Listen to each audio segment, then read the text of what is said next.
నమస్తే. ఈ రోజు మన స్టూడియోలో ప్రముఖ ఆధ్యాత్మికవేత్త శ్రీచక్ర ఉపాసకులు మణికంఠ శర్మ గారు మనతో ఉన్నారు. గురుగారితో మాట్లాడేద్దాం. నమస్కారం గురుగారు. పరమేశ్వరార్పణమస్తు. గురుగారు, అక్టోబర్ మాసం విశేషంగా వృషభ రాశి వాళ్ళకి ఎలాంటి ఫలితాలు ఉంటాయి, ఎలాంటి పరిస్థితులు ఎదురవుతాయి అంటారు? ఓవరాల్ గా ఎలాంటి జాగ్రత్తలు పరిహారాలు తీసుకుంటే బాగుంటుంది? వృషభ రాశి వారి దగ్గరికి వచ్చేసరికి కృతికా నక్షత్ర 2, 3, 4 పాదాలు, అదేవిధంగా రోహిణి నక్షత్ర 4 భాగాలు, మృగశిర నక్షత్ర 1, 2 పాదాల వారు కూడా ఈ యొక్క వృషభ రాశిలోకి విచ్చేస్తారు. ఈ వృషభ రాశి వారు ఆరోగ్యం విషయంలో చాలా జాగ్రత్తగా ఉండాలి. ముక్కుకి సంబంధించి కానీ గొంతుకు సంబంధించి కానీ ఇబ్బందులు కలుగుతూ ఉంటాయి. అంటే ఇన్ఫెక్షన్స్ రావడం, గొంతులో కొన్ని నరాలు అనేటువంటివి కానీ కొండనాలిగా వరవడం అనేటువంటిది, భోజనం చేసినప్పుడు ఇక్కడ మింగలేకపోవడం అనేటువంటిది ఇబ్బంది పడే అవకాశాలు ఎక్కువ లభిస్తూ ఉంటాయి. వీరు ఇంట్లో ఉన్నటువంటి హోమ్ రెమెడీస్తో సరిపోతుంది, డాక్టర్ వరకు అవసరం ఉండదు. కొంచెం జాగ్రత్త వహించడం చాలా మంచిది. ఇక నెల ఫలితాలకు వచ్చేసరికి, మాస ఫలితాలకు వచ్చేసరికి రాజకీయంలో ఉన్న వారికి కాస్త ఇబ్బంది, పార్టీలు మారేటువంటి అవకాశం, కండువాలు మార్చుకునేటువంటి అవకాశం ఏర్పడుతుంది. విద్యార్థులకి జ్ఞాపకశక్తి పెరుగుతుంది. ఇది వరకు చదవని వాడు కూడా చదవడం మొదలు పెడతాడు. నువ్వు కూడా చదువుతావా అనేటువంటి ప్రశ్నార్థకం బయట చూసే వాళ్ళకి, వీడు అసలు చదవడే, వీడు కూడా బాగా చదువుతున్నాడు అనేటువంటి విషయానికి వస్తుంటారు. ఇక తాత ముత్తాత నుంచి వచ్చేటువంటి ఆస్తి ఏదైతే ఉందో దాని మీద అంత ఆసక్తి చూపించరు. వచ్చేప్పుడు చూద్దాంలే, మనదేం పోయిందిలే, వచ్చేది మనదేగా అనేటువంటి ఒక నిర్ణయానికి వస్తారు. దాని మీద ఎక్కువ ఆశ కూడా చూపించుకోరు. భార్యాభర్తల మధ్య కీచురాట్లు అనేటువంటి పెరుగుతాయి. థర్డ్ పర్సన్ ఎంటర్ అవ్వడం జరుగుతుంది. ఈ యొక్క కలహాల వల్ల ఇతరులతో అక్రమ సంబంధాలు కానీ ఏదో ఉన్నాయని విషయం బయటపెట్టడం, దానివల్ల లేనిపోయి చికాకులు తెచ్చుకుని ప్రశాంత వాతావరణాన్ని కలకాపులకం చేసేసుకుంటారు. ఈ నెలంతా కూడా మానసికమైన వ్యధ ఎక్కువ లభిస్తుంది. తర్వాత విదేశాలకు వెళ్ళాలనేటువంటి ఆలోచన ఉన్నటువంటి వారికి అక్టోబర్ 5వ తారీఖు నుంచి 21వ తారీఖు మధ్యలో మంచి అవకాశం, శ్రీకారం చుట్టుకోవచ్చు. రియల్ ఎస్టేట్లో కానీ స్టాక్ మార్కెట్లో కానీ ధనాన్ని వెచ్చించేటువంటి వారు ధనాన్ని పెట్టుకోండి, ఎక్కడ ఏ ఇబ్బంది ఉండదు. రూపాయికి 75 పైసలు లాభమే కనబడుతుంది తప్ప నష్టం అయ్యేది కనబడదు.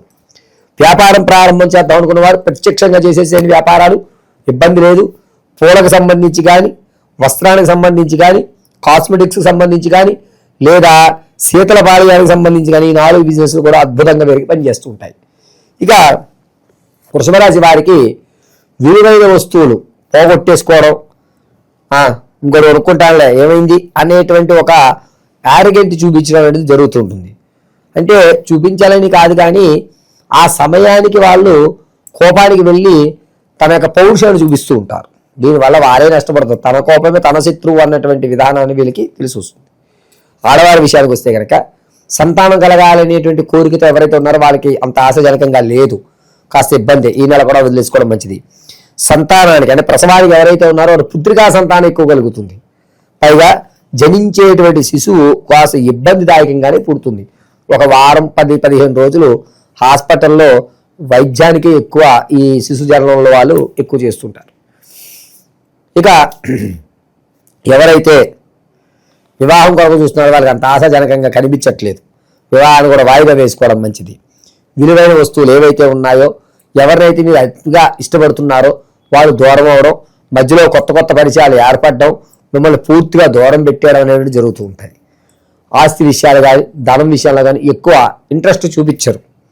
విలువైన వస్తువు ఏదైనా సరే మనసు బాగాలేనప్పుడు ఒంటి మీద ఏమున్నా ఒకటే అనేటువంటి ధోరణిలోకి వస్తూ ఉంటారు. సమస్య పరిష్కారం తెలియక ఒంటరితనానికి ఎక్కువ అలవాటు పడాలి. నేను ఒంటరిగానే ఉండాలి, ఎవరితోటి మాట్లాడకూడదు, నా పని నేను చేసుకుంటూ వెళ్ళిపోతాను అనేటువంటి ధోరణికి వస్తుంటారు. వృషభ రాశి వారు ఈ నెలలో వీరి యొక్క ఆలోచన ఎలా ఉంది అనేది ముందు మనం చర్చిద్దాం. వీరి ఆలోచన పని ఏదన్నా కానీ నేను శ్రమ పడితేనే అవుతుంది, భగవంతుడు కాదు కష్టే ఫలి అనేటువంటి నాను నమ్ముకుని చేస్తుంటారు. వీరికి తెలియని విషయం ఏమిటంటే భగవంతుడు సహకారం కూడా ఉంటేనే పని అవుతుంది అనేది చివరలో తెలుసుకుంటారు. శ్రమ పడాలి, మన పని మనమే చేయాలి, మనం ఎంతో శ్రద్ధగా ఆ పని మీద ఇష్టంతో చేయాలి అనేటువంటి ఒక ఆలోచనతో మాత్రమే పనిచేస్తారు. ఇటువంటి వారితో మనం స్నేహం చేయడం వల్ల పనిని ఏ విధంగా చెయ్యొచ్చు అంటే పని అందరూ చేస్తారు, కానీ దాన్ని ఆస్వాదిస్తూ ఎలా చేయాలి, కష్టం అని అనుకున్నాను అన్ని కష్టంగా ఉంటుంది, ఇష్టంగా చేయాలి.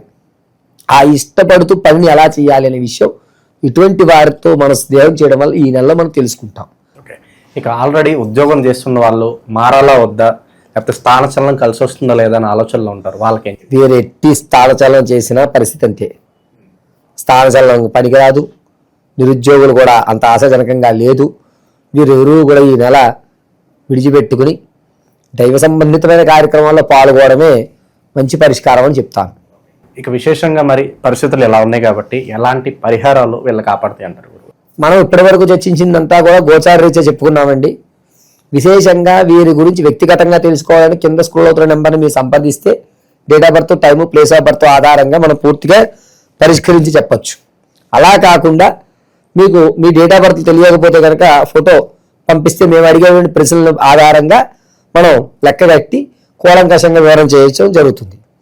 అయితే గోచార రీత్యా ఎలాగున్నా, ప్రస్తుత పరిస్థితులు ఎలా ఉన్నా సరే వాటి సగు పరిష్కారం ఈ శరన్నవరాత్రుల్లో మనం నాగమ్మ అమ్మవారి దేవాలయంలో అమ్మవారికి విశేషంగా ఉదయం వేళ అభిషేకం గావించి ఏ రోజు అవతారంలో అమ్మవారిని అలంకరణ చేసి ఆ అవతారాలకు సంబంధించిన మూల మంత్రాలతో హవనం చేసి సాయం సంధ్య వేళ కుంకుమార్చన, శ్రీచక్ర కుంకుమార్చన నిర్వర్తించి నీ సమస్య ఏమిటి, దానికి సగ పరిష్కారంగా ఏ మాలనైతే నువ్వు ధరించాలి, బొట్టు అంటే మనం ఇచ్చేటువంటి కుంకుమ ఏ విధంగా ధరిస్తే కనుక నువ్వు ఆ పనిలో పూర్తి అవ్వడానికి ఏ వస్త్రాలు, ఏ విధమైనటువంటి ఈరోజు ఏ బట్టలు కట్టుకోవాలి అనేటువంటి పూర్తి వివరణ మీకు ఇవ్వడం జరుగుతుంది. ఈ కింద ఉన్న నెంబర్ని మీరు సంపాదించినట్టయితే కనుక గోచార రీత్యా అయితే కనుక వృషభ రాశి వారు ఈ నెలంతా కూడాను గణపతి ఆరాధన ప్రాధానం.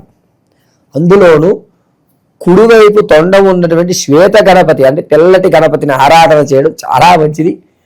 బెల్లం నైవేద్యం సమర్పించి అందులో సగభాగాన్ని ఏదన్నా చుట్టు మొదట్లో పెట్టి పూజ పూర్తయిన తర్వాత మిగిలిన సగభాగాన్ని స్వీకరించి అరగంట వరకు ఇంకేం తినకూడదు. వీరు